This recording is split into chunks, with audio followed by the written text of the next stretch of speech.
ओम शांति। आज की अव्यक्त मुरली का शीर्षक है सर्व शक्तियों के संपत्तिवान बनो। बाबा ने कहा, विदेही विदेशी बाप दादा को बच्चों के समान देह का आधार लेकर जैसा देश वैसा वेश धारण करना पड़ता है। विदेही को भी स्नेही श्रेष्ठ आत्माएं अपने स्नेह से अपने जैसा बनाने का निमंत्रण देती हैं और बाप फिर बच्चों का निमंत्रण स्वीकार कर मिलने के लिए आते हैं। आज सभी बच्चों को निमंत्रण देने आए हैं। कौन सा निमंत्रण जानते हो? अभी घर जाने के लिए पूरी तैयारी कर ली है व अभी भी करनी है। अभी तैयारी करेंगे। तैयारी करने में कितना समय लगना है? इस नई फुलवाड़ी को विशेष नवीनता दिखानी चाहिए। ऐसे तो नहीं समझते हो कि हम नए क्या कर सकेंगे, लेकिन सदा यह स्मृति में रखना कि यह पुरुषोत्तम श्रेष्ठ संगम युग का समय कम होता जाता है। इस थोड़े से संगम के समय को वरदाता द्वारा वरदान मिला हुआ है। कोई भी आत्मा अपने तीव्र पुरुषार्थ से जितना वरदाता से वरदान लेना चाहे उतना ले सकते हैं। इसलिए जो नई नई फुलवाड़ी सम्मुख बैठी है, सम्मुख आई हुई फुलवाड़ी को जो चाहे जैसा चाहे जितने समय में चाहे वरदाता बाप से वरदान के रूप में वर्षा प्राप्त हो सकता है।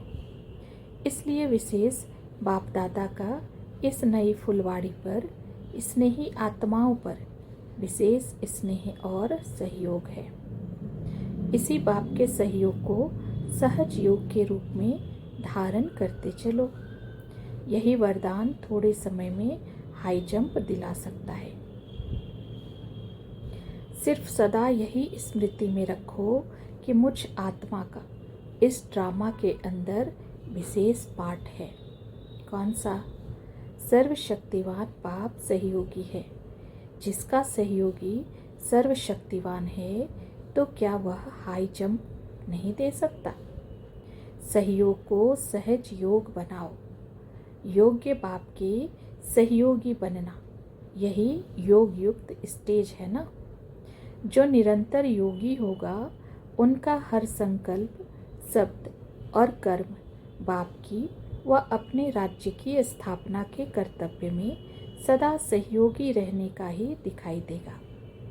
इसको ही ज्ञानी तू आत्मा, योगी तू आत्मा और सच्चा सेवाधारी कहा जाता है।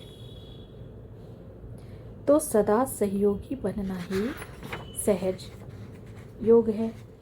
अगर बुद्धि द्वारा सदा सहयोगी बनने में कारणे अकारणे मुश्किल अनुभव होता है तो वाचा व कर्मणा द्वारा भी अपने को सहयोगी बनाया तो योगी हो।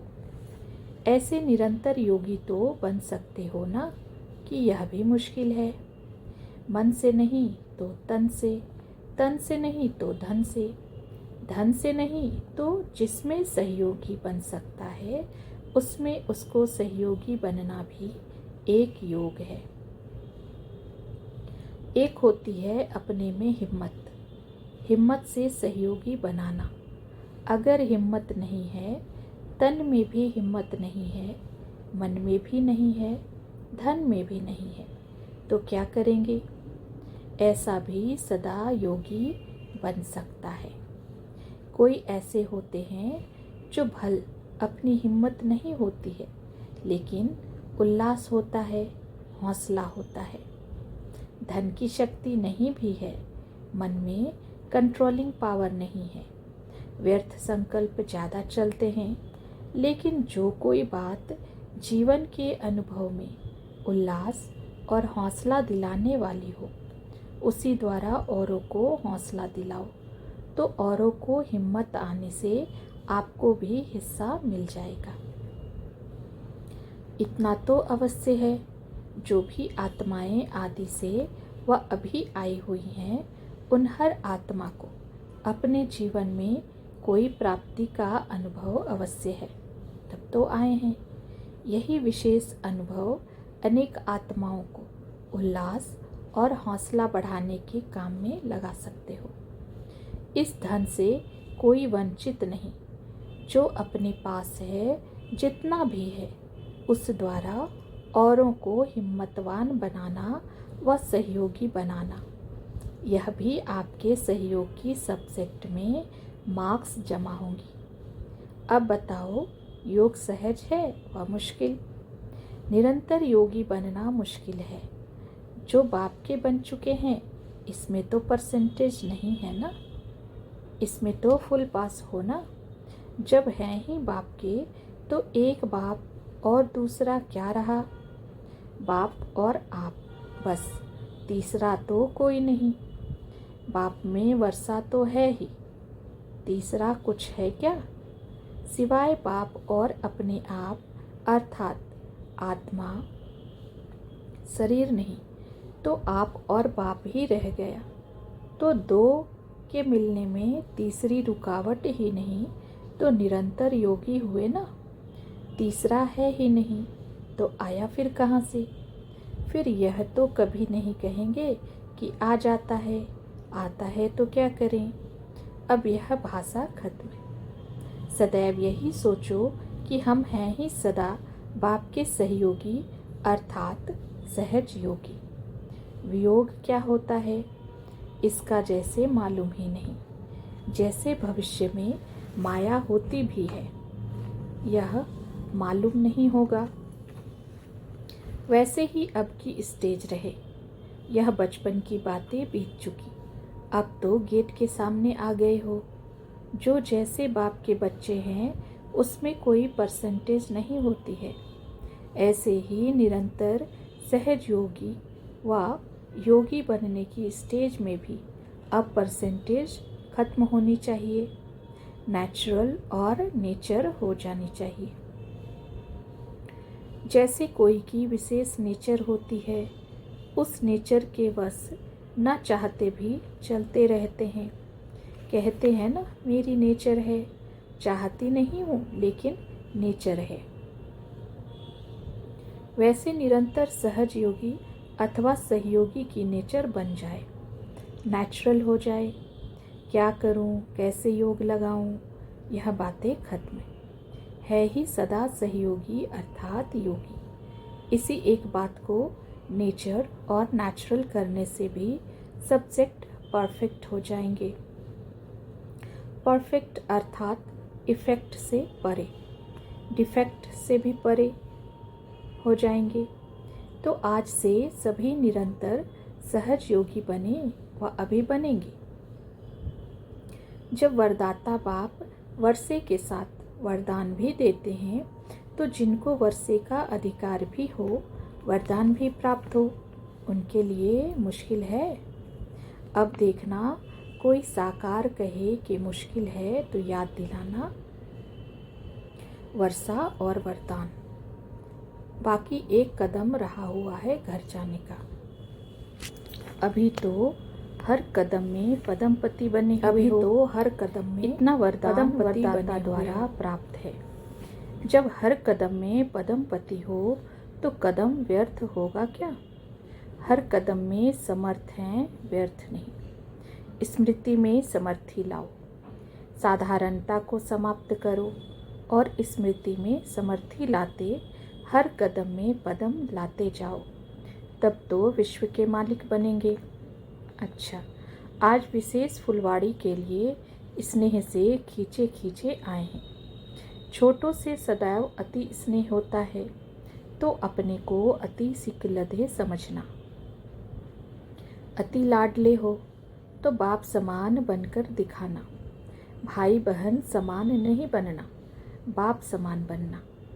जिस स्नेह से बुलाया, उसी स्नेह से बाप मुलाकात भी करते और नमस्ते भी करते हैं। बिना साज के राज समझ सकते हो? ऐसे अभ्यासी बने हो, जो राज आपके मन में है, वह राज दूसरे को बिना साज के समझा सकते हो।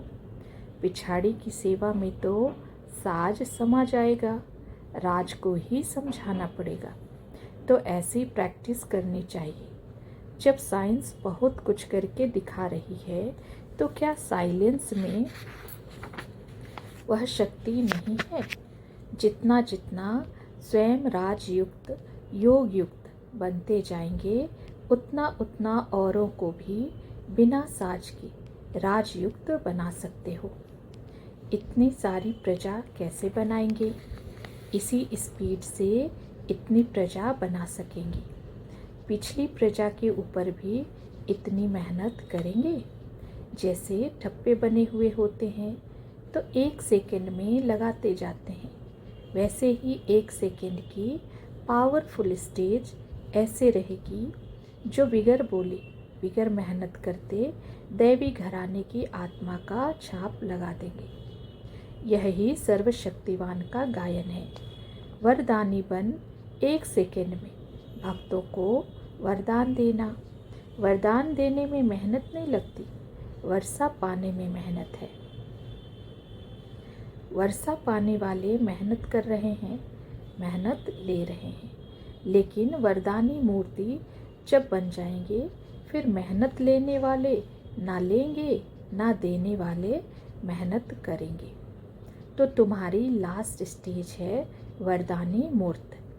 जैसे लक्ष्मी के हस्तों से स्थूल धन देते हुए दिखाते हैं, यह तुम्हारा लास्ट शक्ति का रूप है ना कि लक्ष्मी का। शक्ति रूप से सर्वशक्तिवान का वरदान देते हुए का यह चित्र है, जिनको स्थूल धन के रूप में दिखाते हैं। तो ऐसा अपना स्वरूप सदा वरदानी अपने आप को साक्षात्कार होता है। इससे ही समय का अंदाज लगा सकते हो। फिर वरदानी मूर्त शक्तियों के आगे सभी आएंगे। इसके लिए एक तरफ वरदान का बीज पड़ेगा तो अपने में सर्वशक्ति जमा करनी है। ऐसे वरदानी मूर्त बनते और बनाते जाओ। आवाज़ से परे जाना है। अच्छा, ओम शांति।